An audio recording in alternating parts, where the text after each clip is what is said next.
Hello សួស្តីទៅកាន់អ្នកទាំងអស់គ្នាខ្ញុំបាទ F4 ថ្ងៃនេះខ្ញុំនឹងមកសម្រាប់សាច់រឿងមិត្តបិសាចរបស់ខ្ញុំភាគទី2ដែលជាភាគបន្តរបស់យើងតែមុននឹងចូលទៅកាន់ការសម្រាប់សាច់រឿងបន្តសូមអ្នកទាំងអស់គ្នាជួយចុច Like និង Subscribe ទៅលើ Channel របស់ Admin ម្នាក់មួយផងតោះកុំឲ្យខាតពេលវេលាយូរយើងចូលទៅកាន់ការសម្រាប់សាច់រឿងរបស់យើងដូចតទៅដោយសាច់រឿងបានបង្ហាញអំពីព្រឹកបន្ទាប់ដែលយើងបានឃើញថានៅពេលដែល Yoshiki និង Hikaru คล้ายៗបានកំពុងធ្វើដំណើរទៅសាលារៀនជាមួយនឹងគ្នាភ្លាមៗនោះ Yoshiki ក៏បានឈប់កង់នៅមួយកន្លែងគឺដោយសារតែមានឡានប៉ូលីសពីរ3គ្រឿងបានធ្វើដំណើរចូលទៅកាន់ក្នុងភូមិរបស់ពួកគេនៅពេលនោះ Yoshiki ក៏បានសួរទៅកាន់ Hikaru คล้ายៗថាតើមានរឿងអ្វីកើតឡើង Hikaru คล้ายៗក៏បានឆ្លើយទៅកាន់ Yoshiki វិញថាគឺដោយសារតែមានលោកយាយចំណាស់នៅក្នុងភូមិរបស់ពួកគេបានស្លាប់បាត់បង់ជីវិតយ៉ាងចម្លែកហើយលោកយាយចំណាស់ដែលពួកគេនិយាយដល់នោះគឺពុំមែននរណាឆ្ងាយនោះទេគឺជាលោកយាយចំណាស់ដែលស្រែកទៅកាន់ Hikaru คล้ายៗថា Hikaru คล้ายៗគឺជាបិសាចនៅនូគិសាម៉ាដោយរឿងនេះគឺពុំបានធ្វើឲ្យ Yoshiki មានអារម្មណ៍ល្អនោះទ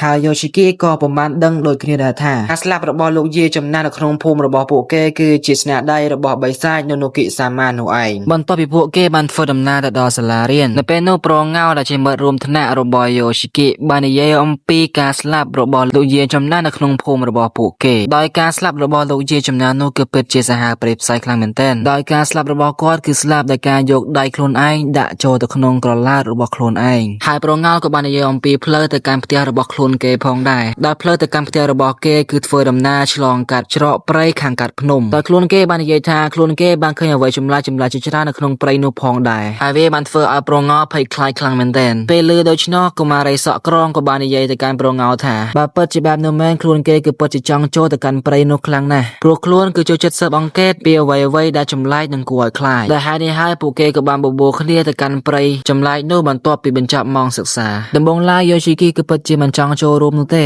តែកំពុងតែសន្ទនាគ្នាសុកៗស្រាប់តែ Hikaru คล้ายៗបានចូលមកដល់ហើយក៏បាននិយាយទៅកាន់ Yoshiki ថាអូនឯងខ្លាចខ្មោចមែនបើណៃខ្លាចខ្មោចចាំបងការពារបន្ទាប់ពីលើបែបនោះហើយ Yoshiki ក៏បានយល់ព្រមធ្វើដំណើរជាមួយនឹងពួកគេបន្ទាប់ពីម៉ោងសិក្សាបានបញ្ចប់ទៅពួកគេក៏បានធ្វើដំណើរទៅកាន់ព្រៃចម្លែកនោះទាំងអស់គ្នាដោយនៅច្រកទ្វារចូលគ្រប់គ្នាគឺពិតជាធម្មតានោះទេតែខុសអីតែប្រងោលគឺញ័រខ្លាំងមែនទែនហើយដោយសារតែខ្លួនគេគឺពិតជាខ្លាចខ្មោចខ្លាំងមែនទែនតែចង់ឬមិនចង់ក៏ត្រូវតែចូលដែរបើមិនចូលទេគឺពិតជាស៊ីកញ្ញររបស់ចែសក់ក្រងនោះមិនខានតែរឿងក៏បានកាត់ទៅអបិឋានការវិញម្ដងបន្ទាប់ពីមានរឿងចម្លែកនឹងការស្លាប់នៅក្នុងភូមិរបស់ Yoshiki មកក្រុមហ៊ុនរបស់អបិឋានការក៏បានបញ្ជូនអបិឋានការឲ្យមកស៊ើបអង្កេតអំពីរឿងនេះយ៉ាងប្រញាប់ប្រញាល់ដើម្បីជៀសវាងរឿងហេតុអាក្រក់ដែលអាចកើតឡើងនៅក្នុងភូមិនេះជាបន្តពេលដែលអបិឋានការបានធ្វើដំណើរទៅដល់ផ្ទះលោកយាយដែលបានស្លាប់នោះក៏បានជួបគ្នាជាមួយនឹងបុរសម្នាក់ដែលមានឈ្មោះថាធីកាដាដែលគាត់មើលទៅក៏ដូចជាអ្នកតំណាងឬជាមេភូមិនៅក្នុងភូមិរបស់ Yoshiki ផងដែរត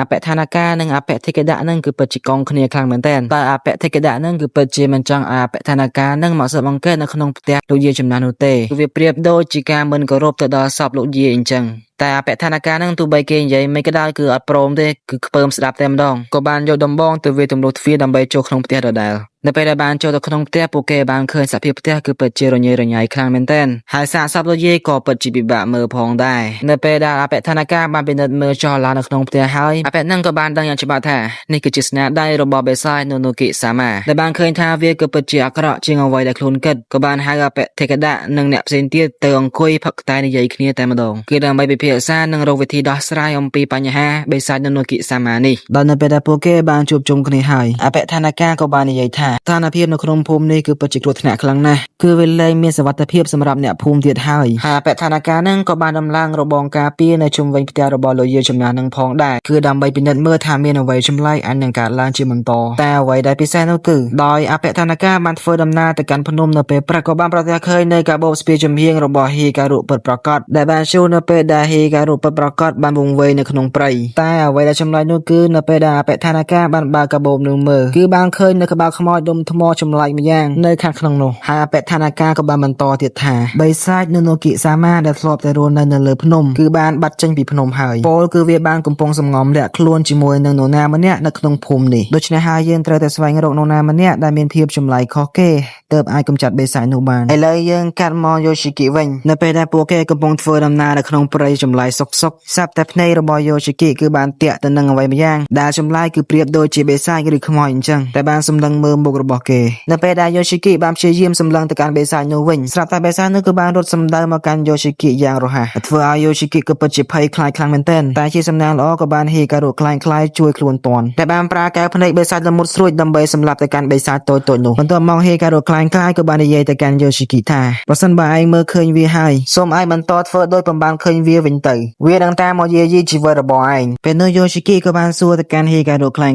វិញថាតើហេតុអ្វីបានជាវាមកតាមយាយីជីវិតរបស់យើង Hikaru ខ្លាំងក៏បានឆ្លើយទៅកាន់ Yoshiki ថាដោយសារតែពពួកបេសាចទាំងអស់ហ្នឹងគឺវាមានអារម្មណ៍ថាខ្លួនវាគឺពិតជាឯកាហើយគ្មាននរណាយល់ពីវានិងគ្មាននរណាបានយកចិត្តទុកដាក់ជាមួយនឹងវាដូច្នេះហើយវាតែងតែព្យាយាមដើម្បីរកនរណាម្នាក់ដើម្បីលេងជាមួយនឹងវាបន្ទាប់ពីហេតុការណ៍មួយនេះបានបញ្ចប់ទៅពួកគេទាំងអស់គ្នាក៏បាននាំគ្នាត្រឡប់ទៅផ្ទះវិញរៀងខ្លួនតែ Hikaru ខ្លាំងក៏បាននឹកឃើញចង់បង្ហាញអ្វីម្យ៉ាងទៅកាន់ Yoshiki ផងដែរដូច្នេះហើយ Hikaru ខ្លាំងក៏បានបបួល Yoshiki ទៅកាន់សាលាបន្តិចផងដែរពេលដែលពួកគេទៅដល់សាលារៀន Hikaru ខ្លាំងក៏បានដោះអាវរបស់ខ្លួនហើយបានបង្ហាញអំពីស្នាមប្រហោងអ្វីម្យ៉ាងនៅក្នុងខ្លួនរបស់គេហើយ Hikaru ខ្លាំងបានឲ្យ Yoshiki លូកដៃចូលទៅក្នុងប្រហោងខ្លួនរបស់គេពេលដែល Yoshiki បានលូកដៃចូលទៅក្នុងប្រហោងខ្លួនរបស់ Hikaru ខ្លាំងគឺពិតជាធ្វើឲ្យ Hikaru ខ្លាំងមានអារម្មណ៍ថាកក់ក្ដៅខ្លាំងមែនទែនដោយរូបគេគឺជាបេសាចរូបគេគឺមិនដែលបានទទួលភាពកក់ក្ដៅពីនរណានោះទេតែរឿងនេះគឺមិនបានធ្វើឲ្យ Yoshiki សប្បាយចិត្តជាមួយនោះទេគឺ Yoshiki គឺមានអារម្មណ៍ថាចម្លែកនិងមានអារម្មណ៍ថាភ័យខ្លាចផងដែរដោយឃើញទាំងមុខរបស់ Yoshiki ភ័យខ្លាចបែបនេះ Hikaru ខ្លាំងក៏បាននិយាយទៅកាន់ Yoshiki ថាមើលអូនឯងក៏មានមើលអូនឯងចង់មើល six pack បងមែនមើលនេះដោយនិយាយមិនទាន់ចប់ផងក៏ទៅបានស៊ីបណ្ដៃរបស់ Yoshiki បាត់ទៅហើយបន្ទាប់ពីពេលនោះមក Yoshiki ក៏បានធ្វើដំណើរទៅកាន់ម៉ាដើម្បីទិញសម្ភារៈខ្លះតែម្នាក់ឯងនៅពេលដែលកំពុងដើរចេញពីម៉ាទៅកាន់ផ្ទះក៏មាននារីម្នាក់បាននិយាយទៅកាន់ Yoshiki ថាតើឯងបានពាក់ព័ន្ធជាមួយនឹងបេសាច Nonoki Sama មែនទេសូមឯងប្រញាប់ដកខ្លួនចេញពីបេសាច Nonoki Sama នោះទៅកុំឲ្យរឿងគ្រប់យ៉ាងកាន់តែធ្ងន់ធ្ងរទៅហើយរឿងនេះបានធ្វើឲ្យ Yoshiki ពិតជាភ្ញាក់ផ្អើលខ្លាំងមែនទែនហើយក៏បានសួរទៅកាន់នារីនោះថាតើអ្នកនាងគឺជានរណាហេតុអ្វីបានជាដឹងរឿងទាំងអស់នេះដល់នារីម្នាក់នោះក៏បាននិយាយទៅកាន់ Yoshiki វិញថាខ្លួនក៏ត្រឹមតែជាស្ត្រីមេផ្ទះម្នាក់ប៉ុណ្ណោះតែដោយសារតែផ្ទះរបស់ខ្លួនគឺរស់នៅជិតភ្នំខ្លួនក៏បានដឹងអំពីរឿងរ៉ាវនេះផងដែរដល់នារីម្នាក់នោះក៏បាននិយាយថា